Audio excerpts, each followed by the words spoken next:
Hey coders, welcome back to Code with Indu. இன்னைக்கு நம்ம பார்க்க போற டாபிக் என்ன அப்படின்னா டே 18ல மேனேஜ்ட் வெர்சஸ் எக்ஸ்டர்னல் டேபிள்ஸ் பத்தி பேசுவோம். லைக் சூப்பர் மார்க்கெட் அனாலஜில சொல்லணும் அப்படின்னா மேனேஜ்டு ஷெல்ஸ் வந்துட்டு சூப்பர் மார்க்கெட்டே ஓன் பண்ணியிருக்கோம். எக்ஸ்டர்னல் ஷெல்ஸுங்கிறது வந்துட்டு எக்ஸ்டர்னல் சோர்ஸால ரெண்ட் பண்ணியிருக்க ஒரு பிளேஸ். ஸோ ஃப்ரீ அக்கௌண்ட்ஸில் மோஸ்ட்லி மேனேஜ்டு டேபிள்ஸ் தான் யூஸ் பண்ணுவோம். பட் ப்ரீமியம் ஃபீச்சர்ஸில் யூனிட்டி கேட்டலாக் மாதிரி அட்வான்ஸ்ட் ஆப்ஷன்ஸும் இருக்குது. மோஸ்ட்லி நம்ம வந்துட்டு எக்ஸ்டர்னல் டேபிள்ஸ் எதுக்காக யூஸ் பண்ணுவோம், மேனேஜ் டேபிள்ஸ் எதுக்காக யூஸ் பண்ணுவோம் அப்படிங்கிறத தெளிவாக இந்த வீடியோவில் பார்க்கலாம். ஃபார் எக்ஸாம்பிள், ரெண்டு டேபிளுக்கும் வியூ வந்து கிரியேட் பண்ண முடியுமா அப்படின்னு கேட்டால் எஸ், அஃப்கோர்ஸ் நம்மளால வியூ வந்துட்டு கிரியேட் பண்ணிக்க முடியும். It is like a quick reference for both the table. And then manage table வந்துட்டு எங்கே ஸ்டோர் ஆயிருக்கும் அப்படின்னா மெட்டா டேட்டாவாக ஸ்டோர் ஆயிருக்கும். எக்ஸ்டர்னலாக ஸ்டோர் ஆகாமல் இன்சைட் இட்ஸ் மேனேஜ் டைரக்டரி, அதாவது லோக்கல் ஸ்டோரேஜில் வந்துட்டு ஸ்டோர் பண்ணிக்கிறது தான் மேனேஜ் டேபிள். பட் எக்ஸ்டர்னல் டேபிளுங்கிறது வந்துட்டு நம்ம ஸ்பெசிஃபிக்காக ஒரு லொக்கேஷனை சொல்லுவோம். லைக் S3, ADLS, பிளாக் ஸ்டோரேஜா, DBFS பார்த்தா அந்த மாதிரி எக்ஸ்டர்னலாக நாமளே சொல்லுறோம் அப்படின்னா அது வந்துட்டு எக்ஸ்டர்னல் ஸ்டோரேஜ், அதுதான் வந்துட்டு எக்ஸ்டர்னல் டேபிள்ங்கிறத நம்ம சொல்கிறோம். ஸோ இது எப்படி இருக்கும் அப்படின்னா லோக்கலாகவும் ஸ்டோர் ஆயிருக்கும் அண்ட் தென் கஸ்டம் ஸ்டோரேஜ் பார்த்துலேயும் வந்துட்டு ஸ்டோர் ஆயிருக்கும். And then while dropping the table, manage table வந்துட்டு ரெண்டு பக்கமும் ட்ராப் ஆகிடும். லைக் லோக்கல் ஸ்டோரேஜில் ட்ராப் ஆயிடுச்சு அப்படின்னா என்னால் திரும்ப அதை வந்துட்டு பார்க்க முடியாது, கரெக்டா? ஆனால் எக்ஸ்டர்னல் டேபிளில் ட்ராப் பண்ணுறேன் அப்படின்னா லோக்கல் ஸ்டோரேஜில் இருக்க ட்ராப் ஆகிடும், டெலீட் ஆகிடும். ஆனால் என்னோட கஸ்டம் ஸ்டோரேஜில் டெலீட் ஆகாது. ஸோ எனக்கு வந்துட்டு ஒரு பேக்கப் இருந்துகிட்டே இருக்கும். ஸோ டேபிளில் நான் ரெண்டு meta data and data files ரெண்டுமே வந்துட்டு ட்ராப் ஆகிடும் மேனேஜ் டேபிளில். ஆனால் எக்ஸ்டர்னல் டேபிளில் மெட்டா டேட்டாவை மட்டும் தான் வந்து ட்ராப் டெலீட் பண்ணுமே தவிர டேட்டா ஃபைல்ஸ் வந்துட்டு எக்ஸ்டர்னல் ஸ்டோரேஜில் இருந்துகிட்டே இருக்கும். அதே மாதிரி எப்படி மேனேஜ் பண்ணுவோம் அப்படின்னா மேனேஜ் டேபிள் வந்துட்டு ஸ்கீமா யூஸ் பண்ணியே வந்துட்டு ஸ்கீமா அண்ட் தென் டேட்டாவை வச்சு டேட்டா பிரிக்ஸில் ஃபுல்லாக மேனேஜ் பண்ணிக்க முடியும். ஆனால் எக்ஸ்டர்னல் டேபிள்ஸை டேட்டா ஃபைல்ஸை மேனேஜ் பண்ணிக்க முடியும். டேட்டா பிரிக்ஸை யூஸ் பண்ணி ஸ்கீமாவை மட்டும்தான் மேனேஜ் பண்ணிக்க முடியும், டேட்டாவை மேனேஜ் பண்ண முடியாது எக்ஸ்டர்னல் டேபிள்ஸில். ஸோ ஒரு குயிக்கான எக்ஸ்பெரிமெண்ட் தரணும், ஒரு டெம்பரரி டேட்டா செட் இல்லை டேட்டா பிரிக்ஸை வந்துட்டு க்ளீன் அப்லாம் பண்ணணும் அப்படின்னு ஹேண்டில் பண்ணணும், டேட்டா பிரிக்ஸே ஹேண்டில் பண்ணால் பரவாயில்ல இருக்கும் அப்படின்னா மேனேஜ் டேபிள்ஸ் வந்துட்டு ஓகே. எப்போ எக்ஸ்டர்னல் டேபிள் பெஸ்ட்டாக இருக்கும் அப்படின்னா நம்ம எக்ஸ்டர்னலாக ஒரு டூல்ஸ் வச்சு யூஸ் பண்ணுறோம், அந்த டேட்டா வந்துட்டு டேட்டா பிரிக்ஸ் அக்கௌண்ட்லேருந்து வேறு ஏதாவது ஸ்டோரேஜில் ஸ்டோர் பண்ணுறோம் அப்படின்னா எனக்கு எக்ஸ்டர்னல் டேபிள் வந்துட்டு ரொம்ப யூஸ்ஃபுல்லாக இருக்கும். இதுவே ரிஸ்க் என்ன அப்படின்னா மேனேஜ் டேபிளில் ஈஸியாக க்ளீன் பண்ணிக்கலாம். டேட்டா வந்துட்டு தொலைஞ்சே போச்சுனாலுமே ஏன்னா அவ்வளோதான், நம்மளால ரிட்ரைவ் பண்ண முடியாது. பட் எக்ஸ்டர்னல் டேபிளில் வந்துட்டு டேட்டா வந்து சேஃபாக இருக்கும். ஸோ எப்பயுமே வந்துட்டு அதான காப்பி ஃபைல் வந்துட்டு எக்ஸ்டர்னல் ஸ்டோரேஜில் இருந்துகிட்டே இருக்கும். இதுதான் வந்துட்டு difference between manage table and external table. இதில் வந்துட்டு ரொம்ப ப்ரீமியமான விஷயம் என்ன அப்படின்னா unity catalogue free edition use பண்ண முடியாது. It is like governance and security, like நம்மளோட மானிட்டரிங், யாரெல்லாம் மேனேஜ் பண்ணணும், யாரெல்லாம் ஆக்சஸ் பண்ணணும் அப்படிங்கிற எக்ஸ்டர்னல் செக்யூரிட்டியை வந்து நம்ம கொடுக்கறது தான் வந்துட்டு இந்த unity catalogue.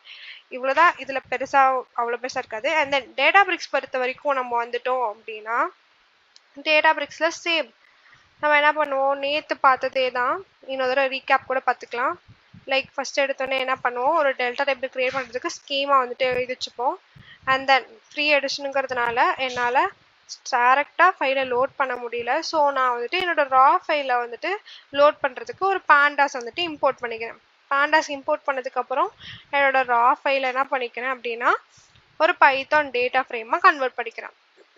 Python data frame use பண்ணி ரீட் பண்ணதுக்கப்புறம் அந்த பைத்தான் டேட்டா ஃப்ரேமாக நான் ஸ்பார்க் டேட்டா ஃப்ரேமுக்கு கன்வெர்ட் பண்ணிக்கிறேன். ஸ்பார்க் டேட்டா ஃப்ரேமாக நம்ம வந்துட்டு கன்வெர்ட் பண்ணதுக்கு அப்புறமேட்டு என்ன நடக்கும் அப்படின்னா நான் அந்த ஸ்பார்க் டேட்டா ஃப்ரேமை யூஸ் பண்ணி என்னோட டிரான்ஸ்ஃபர்மேஷன்ஸ் அண்ட் ஆக்ஷன்ஸ் எல்லாத்தையுமே வந்துட்டு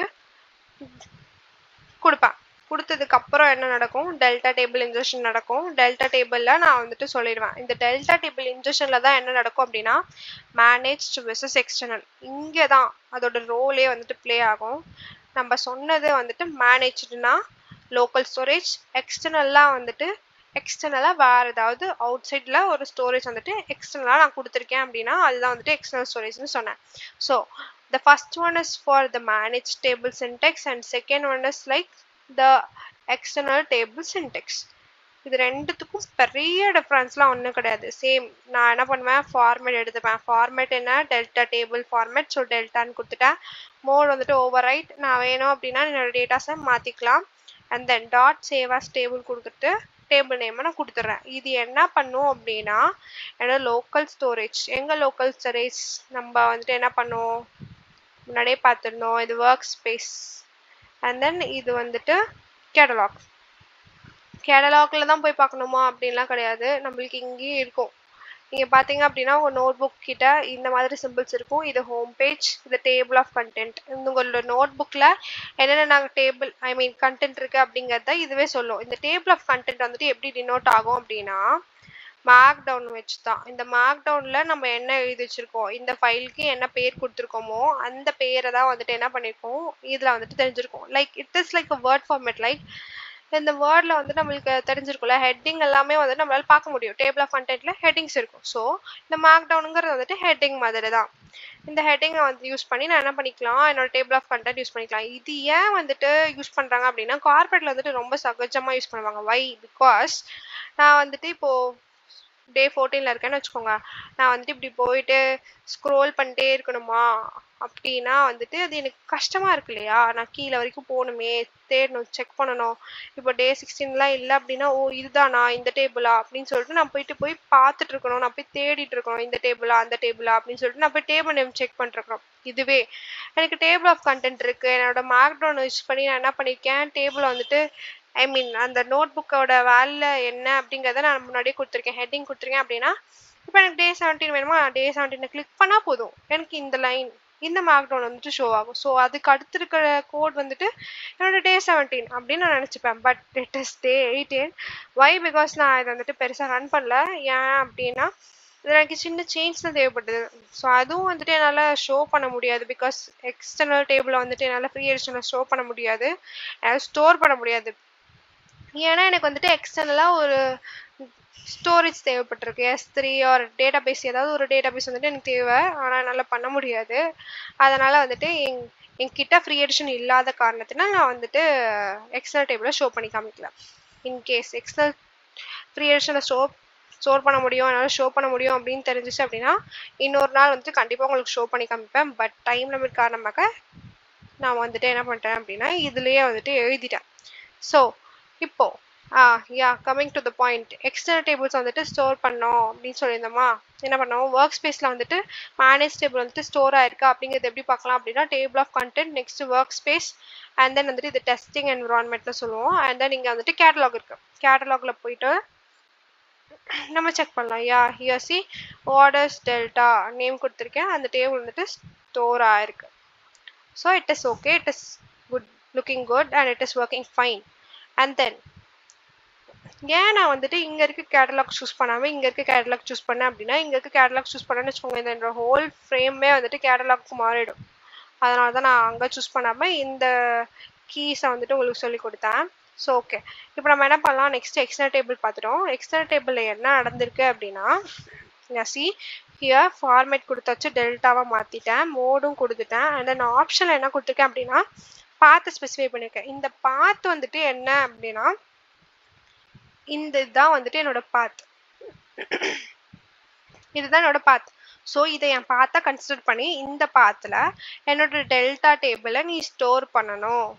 அதுவும் என்னோட மோட் வந்துட்டு ஓவர் ரைட்டாக இருக்கணும். நான் சேஞ்ச் பண்ணும் போது என்னோட ஸ்டோரேஜ் அக்கௌண்ட்டில் இருக்க வேல்யூஸ், ஃபைல்ஸ் அண்ட் லாக்ஸ் வந்துட்டு என்ன இருக்கணும், சேஞ்ச் ஆகணும். அப்படிங்கிறத நான் சொல்கிறது தான் வந்துட்டு இந்த லைன். அப்புறம் எனக்கு அங்கேயும் ஒரு டேபிள் தேவை, அந்த டேபிளோட பேர் இந்த எக்ஸ்டர்னல் ஆர்டர்ஸ் அப்படின்னு கொடுத்துக்கோ. அதில் வந்துட்டு எனக்கு ஒரு ஃபோல்டர் இருக்குது, அந்த ஃபோல்டர் தான் வந்துட்டு இ-காமர்ஸ். ஒரு ஃபோல்டருக்குள்ளே இன்னொன்று, அந்த மாதிரி என்னோடய ஃபோல்டருக்குள்ளே இன்னொரு ஃபோல்டராக வந்துட்டு நான் வந்துட்டு ஸ்டோர் பண்ணிக்கோ. It is because for the better readability. எனக்கு ரீடபிலிட்டி அதிகமாக தேவைப்படுது. எப்படின்னா இப்போ எனக்கு இந்த பார்த்து தெரிஞ்சாலே போதும், இ-காமர்ஸ்க்கு அப்புறம் எக்ஸ்டர்னல் ஆர்டர்ஸ் தான் இருக்குது அப்படிங்கிறது எனக்கு தெரியும். அந்த இடத்துல என்னோட லாக்ஸ் இருக்கும். அப்போ டேபிளில் என்ன இருக்கும், எங்கே இருக்கும், இ-காமர்ஸ்க்கு அப்புறம் எக்ஸ்டர்னல் ஆர்டர்ஸ் இருக்கும்.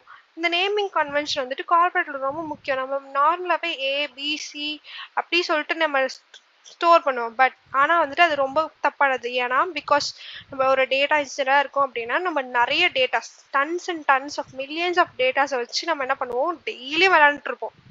டிரான்ஸ்ஃபர்மேஷன்ஸ்ங்கிறது ஒரு விளையாடுற மாதிரி தானே. நம்ம என்னென்னலாம் பண்ணணும் அப்படின்னு நம்ம நினைக்கிறோமோ ஈஸியஸ்ட்டாக நம்மளோட கோடை போட்டு நம்ம என்ன வந்துட்டு விளாண்டுருக்கோம். இப்படி விளையாடும் போது நாமளே கன்ஃபியூஸ் ஆகிடுவோம். ஃபஸ்ட்டு எத்தனை ஓவரில் எத்தனை ரன்ஸ் அடித்தோம் அப்படிங்கிறது தெரியாது இல்லையா.